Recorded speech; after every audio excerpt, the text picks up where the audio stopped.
오늘 여러분과 함께 나눌 말씀은 시기와 다툼 속에서도 하나님을 의지하라, 시기와 다툼 속에서도 하나님을 의지하라는 제목을 가지고 함께 은혜를 나누려고 합니다.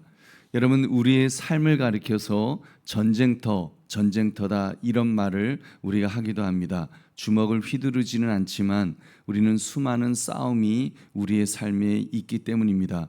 직장에서도 보면 경쟁을 하죠. 여러 가지 경쟁이 있고, 또 이렇게 가정에서조차도 부부간에도 누가 주도권을 쥐느냐, 이것을 가지고 싸움을 하기도 합니다. 그리고 교회 안에서도 뭐 경쟁까지는 아니어도 이렇게 보면은 비교하기도 하고 시기하기도 하면서 이렇게 그 삶 속에 여러 가지 어려움으로 우리는 지쳐갑니다. 이때 세상은 우리에게 이런 말을 합니다. 너 지면 안 돼. 너 절대로 지면 너 지면 죽는 거야. 너 밥그릇은 너가 지켜야 돼. 이런 말을 세상 사람들은 합니다. 그런데 그런 식으로 싸워서 이긴다고 한들 과연 평안이 우리의 삶에 있을까요? 행복이 있을까요? 여러분, 그렇지 않은 것 같습니다. 행복은커녕 더 공허해지고 더 불안해지는 것이 우리 인생이 아닌가 싶습니다. 여러분, 그렇다면 이런 세상에서 우리는 어떻게 살아야 하는 것일까요? 오늘 말씀, 시기와 다툼 속에서도 하나님을 의지하라. 여러분, 이 제목을 가지고 신앙적으로 어떤 태도를 취할 것인가를 살피는 이 새벽 되시기를 주님의 이름으로 축원합니다. 오늘 이삭이 처한 상황을 우리가 살펴봅시다. 12절 말씀 같이 읽겠습니다. 시작. 이삭이 그 땅에서 농사하여 그 해에 100배나 얻었고 여호와께서 복을 주심으로. 아멘. 여러분, 100배나 얻었다. 여러분, 사실 100배를 얻는 것, 보통 농사를 지으면 뭐 어느 정도 수확을 할 수 있지만 이렇게 100배라는 것은 인간의 노력으로 불가능한 숫자라고 할 수 있습니다. 이삭이 그렇다고 뭐 특별히 농사 기술이 뛰어난 사람도 아니었을 것이고 그 땅이 비옥해서도 아닐 것입니다. 성경은 분명히 말씀합니다. 그 이유를 말씀하죠. 여호와께서 복을 주심으로. 여호와께서 복을 주셨다. 즉 수확은 철저히 하나님의 초자연적인 은혜의 결과였습니다. 그렇습니다. 여러분, 하나님이 주시는 복은 우리 인간의 계산을 뛰어넘는 줄로 믿습니다. 우리가 수고하는 것 같지만 결과는 하나님의 손에 있는 줄 믿으시기 바랍니다. 여러분, 그런데 하나님으로부터 복을 받으면 세상이 그 사람을 가만히 놓아두겠습니까? 아닙니다. 끌어내리려고 합니다. 흔들어서 어떻게 해서든지 떨어뜨리려고 하죠. 오늘 본문에 보시면 이삭이 그랬습니다. 14절부터 16절까지 우리 같이 읽겠습니다. 14절부터 시작. 양과 소가 떼를 이루고 종이 심이 많으므로 블레셋 사람이 그를 시기하여 그 아버지 아브라함 때에 그 아버지의 종들이 판 모든 우물을 막고 흙으로 메웠더라. 아비멜렉이 이삭에게 이르되 내가 우리보다 크게 강성한즉 우리를 떠나라. 아멘. 보니까 블레셋 사람이 그를 시기하였다고 했습니다. 왜 그렇습니까? 하나님이 복을 주셨으니까요. 그래서 그들은 이삭이 파놓은 우물을 전부 메어버렸습니다. 그리고는 그 땅에서 떠나라, 너 이 땅에서 떠나라 하면서 그렇게 압박했던 것입니다. 이때 이삭이 어떻게 했을 것 같습니까?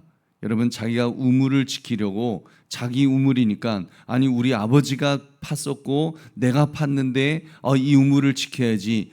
이스라엘 땅에서 우물을 지키는 것은, 물을 지키는 것은 생명을 지키는 것이고 근원을 지키는 것이었는데 칼을 들어서 싸워야 했을까요? 여러분, 그랬다면 잠깐은 지킬 수 있을지 모르겠지만 그 삶이 고통스러웠을 것입니다.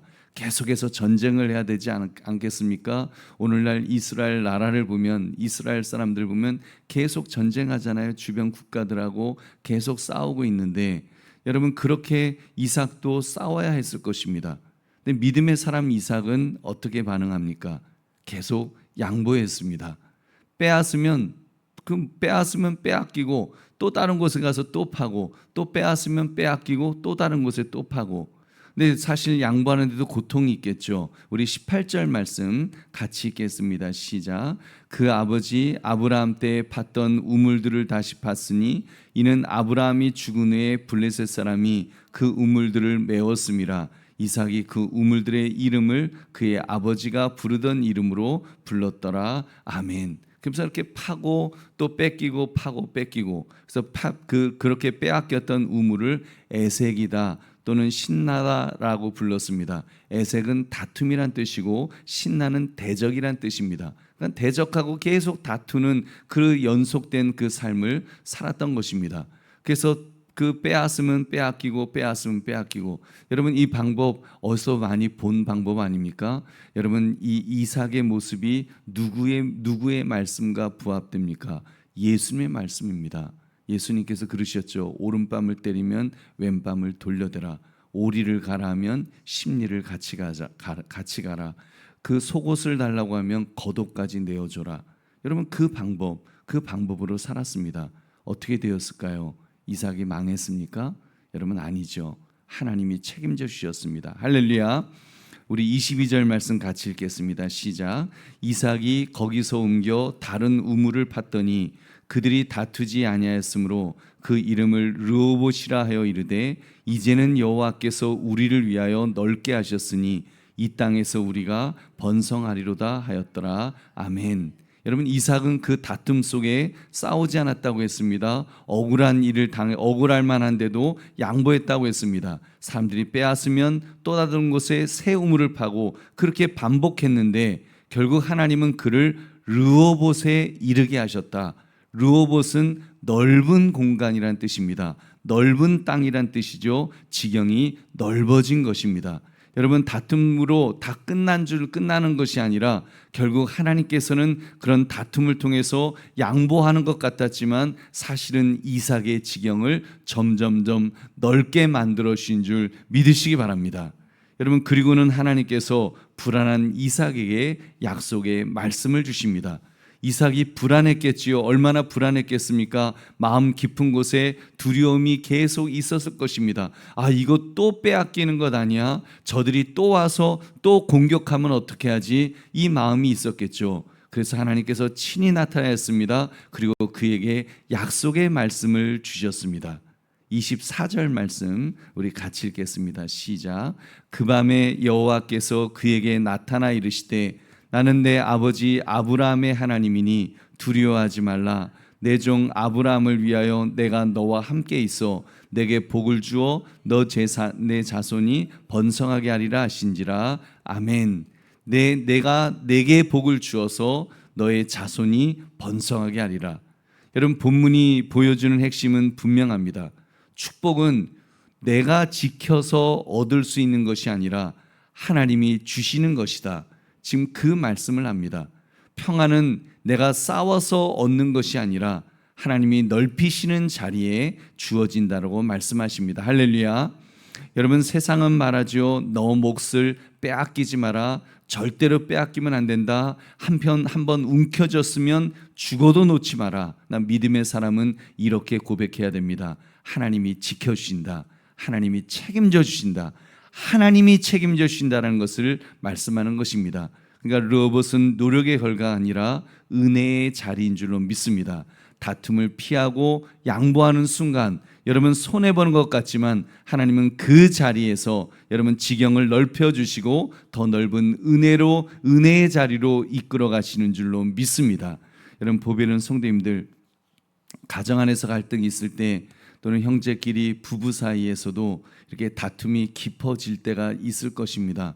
어떤 때는 굉장히 힘들죠. 그때 여러분, 내가 이겨야 한다는 마음, 가족이어도 그런 마음이 있지 않습니까? 내가 주도권을 빼앗기면 안 돼, 이런 마음도 있고, 그럴 때 그 마음을 내려놓고 하나님에게 맡기시기를 주의 이름으로 축원합니다. 그러면 주님이 더 넓은 지경으로 우리를 이끌어 주실 줄로 믿습니다. 직장 안에서도 경쟁해야 될 일들이 많겠죠. 직장에서 어떻게 경쟁이 없겠습니까? 근데 그때 동료와 막 비교하면서 뒤처질까 불안해할 때 여러분, 그때 그 마음도 어떻게 보면 내려놓아야 합니다. 내려놓고 나는 내게 맡겨진 일에 대해서 내가 최선을 다하는 거, 주님 안에서 주님 내가 오늘 하루도 내게 맡겨진 일에 최선을 다하기를 원합니다. 여러분, 최선을 다하는 사람은 자기 일을 볼 것입니다. 자기 일에 집중하면서 그 일을 감당하겠죠. 근데 최선을 다하지 못하고 경쟁 심리에 마음이 빼앗기면 여러분, 일은 못하고 엉뚱한 사람들 바라보면서 일하면서도 고개는 옆 사람 바라보고 있으면 일이 제대로 되겠습니까? 마음이 편안하겠습니까? 마음은 불안해질 것이고 얼마나 그 괴로움 속에서 일을 해야 되겠습니까? 그러나 하나님이 책임져 주신다, 하나님이 함께 하신다 하는 사람은 하나님에게 집중할 줄로 믿습니다. 여러분, 하나님이 나와 함께 하심을 믿을 때 내일에 집중하고 내일을 위하여 최선을 다할 때 그 사람을 하나님께서 지경을 넓혀 주실 줄로 믿습니다. 그런 은혜가 있으시기를 주님의 이름으로 축원합니다. 말씀을 맺습니다. 오늘 우리 안에는 수많은 에색과 신나라고 하는 그런 장소들이 있습니다. 에색은 다툼이라 그랬고 신나는 대적이라 그랬습니다. 여러분, 대적과 다투는 그런 일들이 우리의 삶에도 얼마나 많이 있습니까?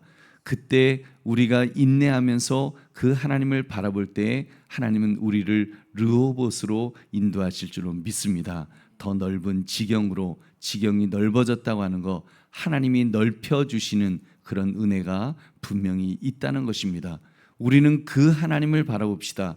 우리의 지경을 넓혀주시는 하나님, 내 방법으로 넓혀주시는 것이 아니라 하나님의 방법으로 넓혀주시는 하나님의 하나님 되심을 인정하고 하나님이 나와 함께 하심을 믿고 하나님 바라보고 하나님 의지하는 사람, 그 사람을 하나님께서 함께 하실 줄은 믿습니다. 그리고 하나님의 방법으로 지경을 넓혀 주실 줄로 믿습니다. 여러분, 그러므로 시기와 다툼 속에서도 하나님을 의지하라, 이 제목처럼 움켜쥐는 삶이 아니라 정말 하나님 바라보고 하나님 의지하면서 하나님이 책임져 주시는 그런 인생 살아가시기를 주님의 이름으로 축원합니다.